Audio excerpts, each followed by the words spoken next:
จริงๆแล้วความเจ็บปวดอ่ะมันอยู่นานกว่าความสุขเพราะว่าผมอ่ะเหนื่อยกับการที่จะต้องทำในสิ่งที่คนอื่นอยากจะให้ทำแหละคุณได้ออกจาก BOC ครับไม่ถึงตัดสินใจออกมาถ้าวันนี้ผมตายไปอ่ะผมคงจะเสียใจถ้าสมมุติว่าผมไม่ได้ตัดสินใจอะไรบางอย่างที่ผมอยากทำลงไปอะไรเงี้ยคือผมไม่เคยคิดว่าแบบถ้าต้องย้อนเวลากลับไปแล้วต้องไปแก้อะไรรู้สึกว่าทุกอย่างมันถูกจัดวางมาอย่างเหมาะสมที่สุดตั้งแต่เกิดมาจนถึงวันนี้เคยมีความรักไหมครับมีครับผมยังไม่พร้อมที่จะรับความผิดหวังแต่พอสุดท้ายแล้วเป็นยังไงมันก็ผิดหวังจริง นี่พี่นึกว่ามันจะมีแบบว่า twist and turn ไม่ twist เลยไม่ twist ผิดหวังเหมือนเดิม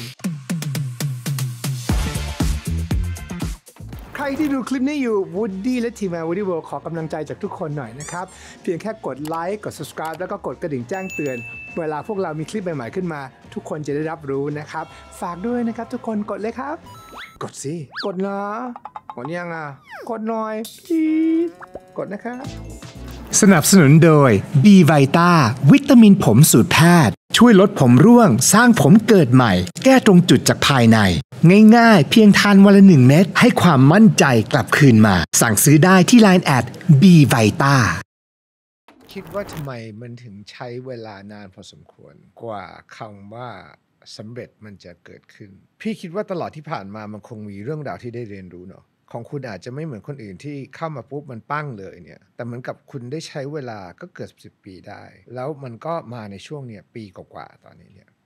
มองย้อนกลับไปพี่มั่นใจว่ามันไม่ได้เสียเวลาหรอกคุณคิดว่าอะไรคือสิ่งที่คุณได้จาก10 ปีคือมันแบบผมคิดเสมอเลยนะว่า choice ทุก choice อะมันถูกต้องผมไม่คิดว่า choice ไหนมันผิดไปเลยคือผมไม่เคยคิดว่าแบบถ้าต้องย้อนเวลากลับไปแล้วต้องไปแก้อะไรรู้สึกว่าทุกอย่างมันถูกจัดวางมาอย่างเหมาะสมที่สุดแล้วมาอยู่ในจุดที่มันเหมาะสมที่สุดผมรู้สึกว่าตอนนี้เป็นเวลาที่ผมพร้อมที่สุดด้วยในเชิง musical talent เองแบบการทำเพลงการร้องเพลงสกิลการร้องเพลงหรือว่าตัว appearance เองความแบบข้างในที่มันมั่นคงมากๆแล้วอะไรเงี้ยมันไม่ได้สั่นไหวไปกับอะไรเท่าไหร่ผมรู้สึกว่าทุกอย่างมันทำให้เราได้เรียนรู้มาจากตรงนั้นตรงนี้อะไรเงี้ยรวมกันกลายเป็นเจฟ ซาเตอร์ที่พร้อมในทุกๆด้านไม่ว่าเรื่องเพลงเรื่องทัศนคติหรือว่าเรื่องการทำเพลงเองก็ตามเพราะเมื่อก่อนผมไม่ได้ทำเองตอนนี้กลายเป็นว่าเราอยากจะโชว์ว่าเราทำเพลงแบบไหนได้ทำเพลงด้วยตัวเองร้องด้วยตัวเองเขียนเนื้อด้วยตัวเองอะไรเงี้ยรู้สึกแม้ตอนนี้ว่าตัวตนการพูดจาการแต่งตัวการออกความคิดเห็นมันคือเรา 100%ผมคิดว่าอย่างน้อยมันก็ใกล้เคียง 100% มากๆเพราะว่าผมอ่ะเหนื่อยกับการที่จะต้องทำในสิ่งที่คนอื่นอยากจะให้ทำแล้วมันถึงจุดหนึ่งแล้วเพราะว่าผมรู้สึกผมแก่ตัวแล้วผมอายุ27แล้วแล้วผมรู้สึกว่ามันไม่มีเวลาไปเสียให้กับการที่แบบเราจะต้องเป็นคนแบบที่คนอื่นอยากให้เป็นอะไรเงี้ยเพราะว่าจริงชีวิตมันสั้นมากๆสมมุติว่าวันนี้ผมคุยพี่บูดี้ผมออกไปผมแบบไปแล้วด้วยอุบัติเหตุหรืออะไรก็แล้วแต่อะไรเงี้ยผมรู้สึกว่าถ้าผมใช้โมเมนต์กับพี่วูดดี้ไม่คุ้มในตอนเนี้ยมันจะเป็นสิ่งที่ผมเสียใจที่สุดเลยเพราะฉะนั้นในทุกโมเมนต์ที่มันผ่านเข้ามาผมจะใช้ให้มันแบบคุ้มค่าที่สุดอะไรเงี้ยพี่เจอคุณในงาน Beyond Cloud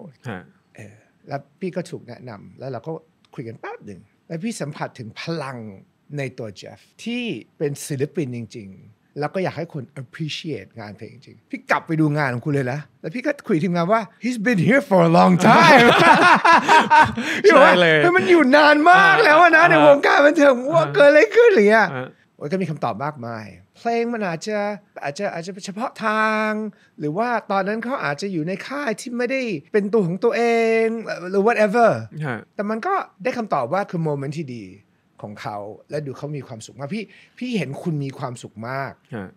เลยจริงๆเมื่อก่อนผมจะใช้ชีวิตด้วยความที่แบบไม่อยากทำให้ใครผิดหวังอะไรเงี้ยอยากทำให้คนอื่นภูมิใจเสมออะไรเงี้ยมันก็เลยเป็นความสุขของผมคือจะไปอยู่ที่คนอื่นมากกว่าว่าเขาแฮปปี้ไหมภูมิใจไหมช่วงที่ผ่านมาก็มันช็อกเหมือนกันนะเพราะพี่เข้าไปใน Twitter แล้วพี่ก็เห็นทวีตที่มันขึ้นมาว่าคุณได้ออกจาก BOC ครับพี่ค่อนข้างจะตกใจเพราะในวันแถลงข่าวมันกำลังมีซีรีส์แล้วก็บอกว่ามันเป็นน่าจะเป็นกลุ่มก้อนที่คุณน่าจะไปเรื่อยๆอีกหลายปีด้วยซ้ำครับพี่ก็อยากจะถามคุณนะทำไมถึงตัดสินใจออกมาผมอยากลองแบบทำในพาร์ทของเพลงอ่ะให้มันไปสุดแล้วก็ถามว่ามันคือการออกแบบโหออกไปเลยไหมอะไรเงี้ยก็ไม่ใช่คือผมก็ยังทำงานกับทุกคนอยู่เหมือนเดิมแต่ว่ามันแค่รูปแบบการทำงานมันเปลี่ยนไปถามว่าเหตุผลจริงๆคืออะไรอย่างที่บอกพี่วูดดี้คือถ้าวันนี้ผมตายไปอ่ะผมคงจะเสียใจถ้าสมมุติว่าผมไม่ได้ตัดสินใจอะไรบางอย่างที่ผมอยากทำลงไปอะไรเงี้ยผมรู้สึกว่า ผมอยากลองดูสิ่งเนี้ยด้วยความเป็นตัวผมเองแบบสุดๆเลยอะไรเงี้ยด้วยความเป็นสตูดิโอออนไซเทิลอะไรเงี้ยที่เป็นแบบเราทำเองด้วยตัวเองเลยลองฝึกฝนดูซิอะไรเงี้ยเพราะว่าจริงๆอ่ะพี่ปอนเป็นคนที่กรูมมิ่งผมมานานมากก็ว่าแบบคนแบบนี้มันหาได้ยากมากในชีวิตแล้วเขาก็ส่งเสริมเราแล้วเขาก็คอยให้คำแนะนำเราไม่ว่าจะเป็นเราอยู่หรือออกก็ตามอะไรเงี้ยผมก็เลยอยากขอบคุณเขาเหมือนกันถือตรงนี้ก็ขอบคุณเขาว่าเขาเป็นคนที่คนหนึ่งที่มีบุญคุณที่สุดในชีวิตผมแล้วก็ถ้าการที่เขาให้ผมได้ออกมาตามความฝันได้ทำทุกอย่างของตัวเองอะเรียกว่าผมไม่รู้จะพูดคำว่าอะไรเลยผมว่าการที่เขาพร้อมให้คุณได้มีโอกาสทำตามฝันมันคือรักแท้นะจริงๆเหตุผลที่เราอยากทำสตูของตัวเองอะไรเงี้ยเราอยากลองดูด้วยตัวเองในครั้งหนึ่งของชีวิตอะเราอยากจัดการเรื่องเนี้ยด้วยตัวของตัวเองเป็น perfectionist ไหมครับสุดๆเลยครับในเชิงพาร์ทงานนะครับผมยังไงบ้างคือผมถ้าสมมติงานชิ้นเนี้ยมันไม่ออกมาเป็นแบบที่ผมอยากได้ 100%ผมจะไม่ปล่อยแล้วมันกลายเป็นว่าผมจะไปสเปนกับไทม์ตรงเนี้ยเยอะมากๆจนแบบบางทีเสียเวลาไปกับเรื่องแบบเล็กน้อยแค่นิดเดียวอะใช้เป็นวันเลยอะไรเงี้ยเดโมที่ส่งมาอะไรเงี้ยที่เขาไปมิก8-90เดโมที่แบบเขามิกมาแล้วผมแบบต้องให้กลับไปมิกใหม่อะไรเงี้ยคือมันต้องเป็น exactly like ที่สิ่งที่ผมคิดอยู่ในหัวไม่งั้นออกมาไม่ได้เชิงภาพด้วยทุกอย่างผมต้องเป็นคน approve ก่อนเพื่อที่จะออกไปเพราะว่าไม่งั้นผมรู้สึกว่ามันไม่ได้มันต้องมีตัวผมอยู่ในนั้นอะไรเงี้ย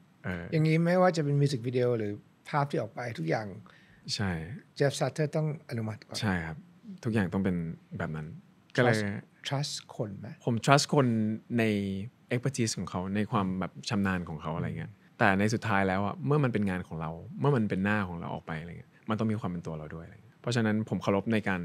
รทำงานของเขาวาง storyboard มาเลยก็ได้อะไรเงี้ยแต่ผมอาจจะขอใส่ความเป็นตัวเองเข้าไปแล้วมันควรจะต้องออกมาเป็นแบบนี้ตั้งแต่เกิดมาจนถึงวันนี้เคยมีความรักไหมครับนอกเหนือจากพ่อแม่มีครับrelationship ของคุณเป็นแบบไหน relationship ของผมมันมีทุกแบบเลยนะอย่างเช่นรักครั้งแรกอะไรเงี้ยมันก็จะมีความพยายามในการมีความรัก ที่แบบไม่อยากให้เขาหลุดลอยไปอย่างเช่นว่าความพยายามขนาดไหนความพยายามขนาดที่ว่าผมได้เงินมาอาทิตย์หนึ่งจำไม่ได้ประมาณ1,000หรือ 2,000 ผมเนี่ยต้อง manage เงินเนี้ยด้วยตัวเองแต่ว่าเงินเนี้ยจะต้องไปเปย์ เงินนี้จะต้องไปเปย์แฟนอะไรเงี้ยปกติผมจะกลับแท็กซี่ทุกวันแต่ค่าแท็กซี่มันจะค่อนข้างจะแพงนิดนึงผมเลือกที่จะนั่งรถ2 แถวไปที่หน้ามอนั่งรถตู้ต่อไปที่หน้าบ้านนั่งวินเข้าบ้าน เพื่อจะเก็บเงินตรงนั้นเอามาสเปนกับเขาโอ้น่ารักจังเลย ทำอย่างนั้นไม่บอกแม่ด้วยเพราะแม่เดี๋ยวแม่ด่าเดี๋ยวแม่ให้เงินเพิ่มก็ได้อะไรเงี้ยแต่เราไม่อยากไปรบกวนคุณแม่แล้วอะไรเงี้ยมันควรจะเป็นที่หน้าที่เราที่จะแบบ manage ตรงนี้อะไร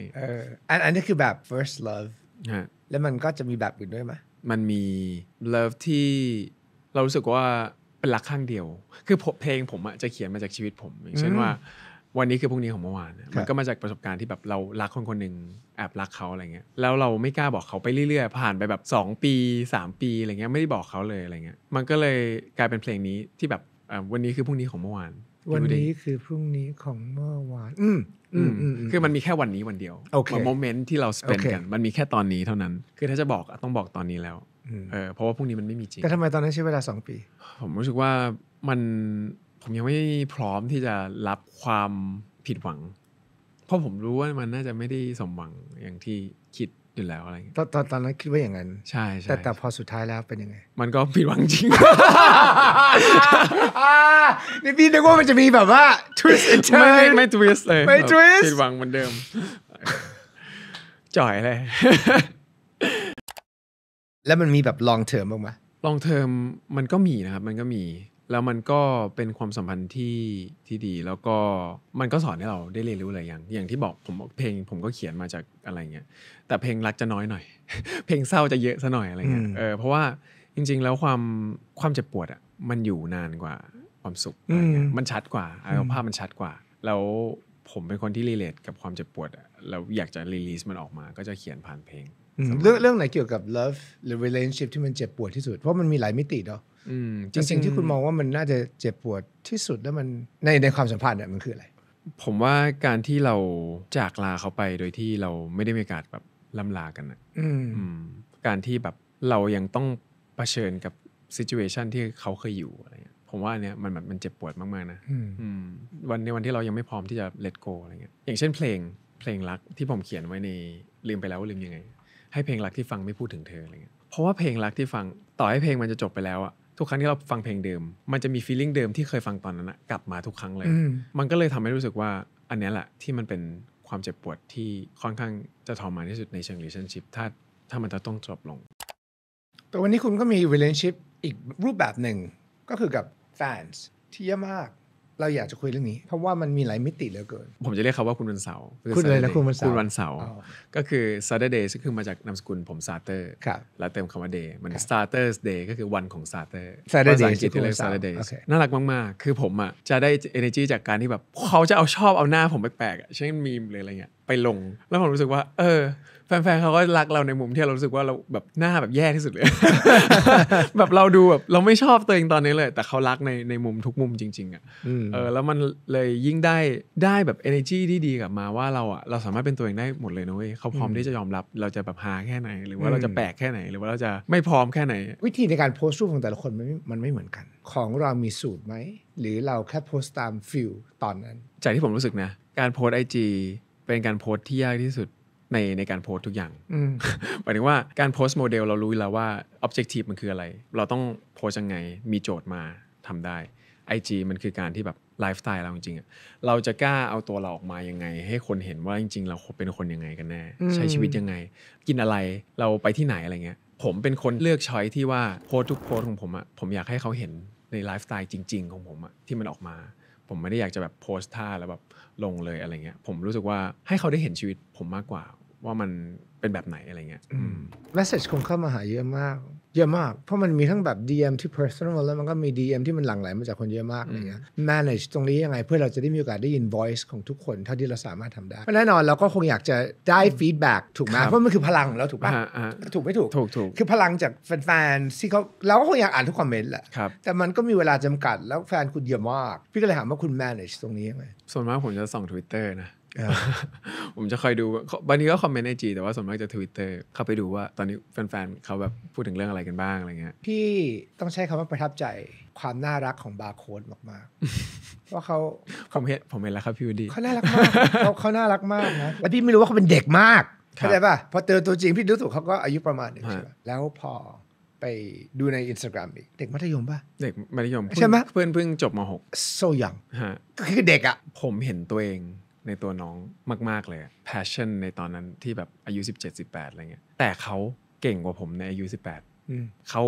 พร้อมกับผมในอายุเท่ากันตอนอายุ 18ไม่ว่าเป็นเรื่องเต้นเรื่องร้องเรื่อง appearance เขาแบบออร่าเขาอะไรเงี้ยมันพร้อมแล้วที่จะเป็นศิลปิน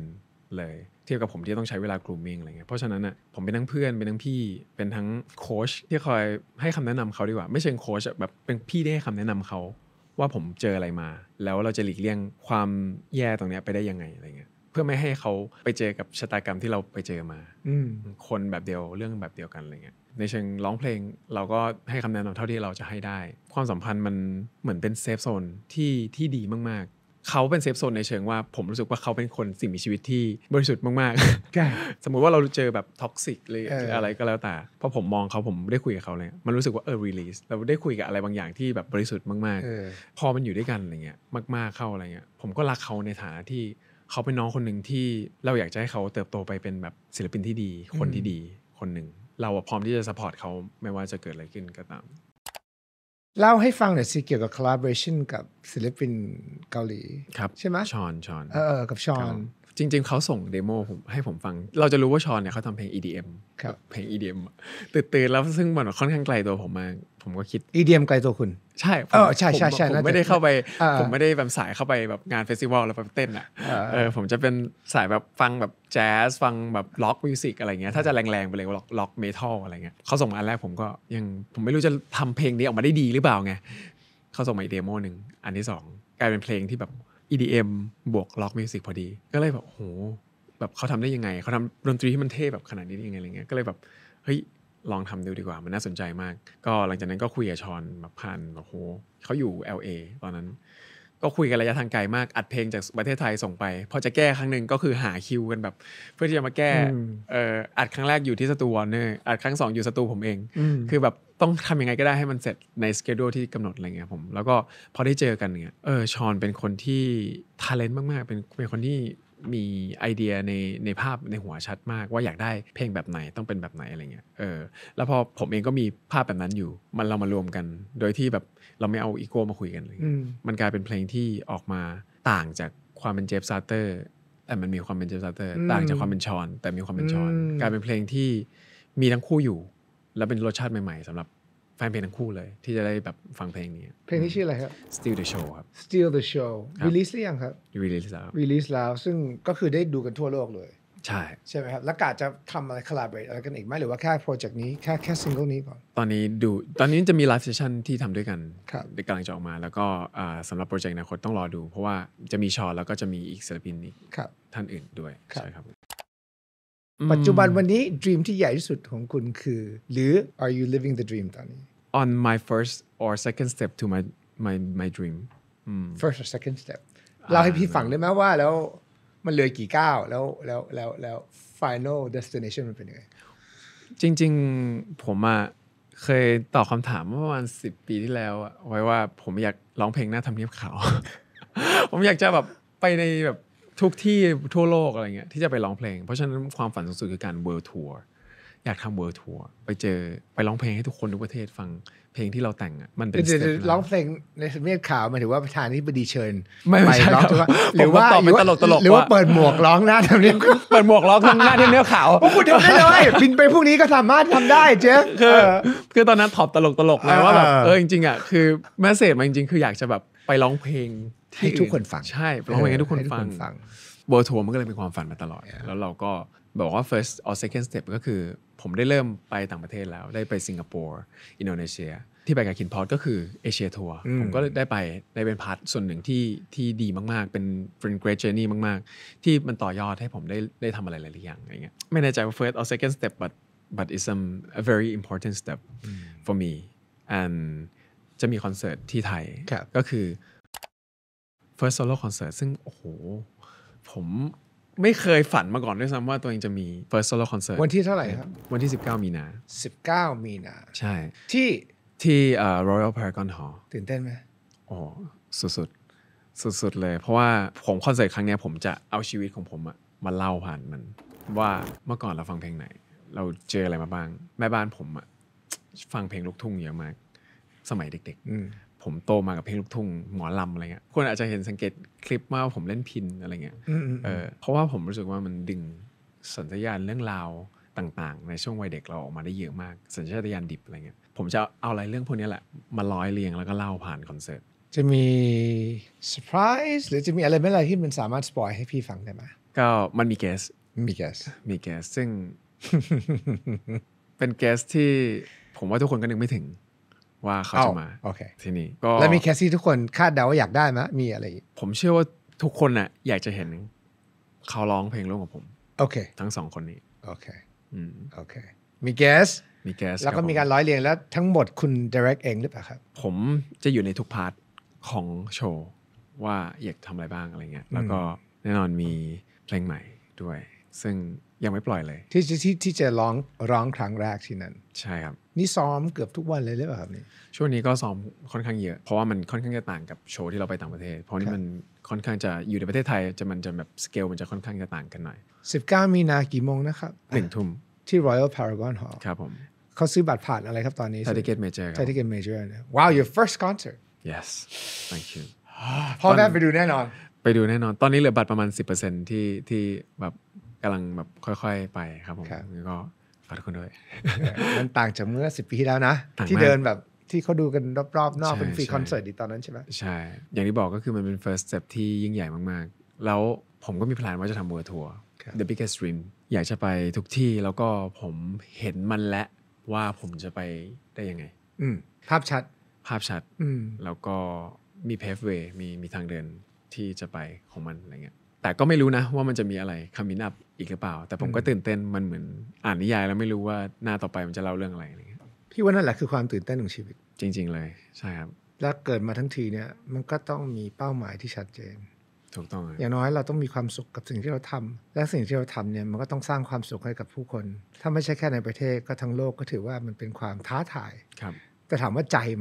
ใหญ่พอหรือเปล่าแต่พี่มั่นใจว่าใจคุณใหญ่มากคือตื่นเต้นที่จะดูนะครับว่าอีกปี2ปี3ปี5ปีที่เราจะมาคุยกันใหม่เนี่ยมันจะอยู่ในสภาพไหน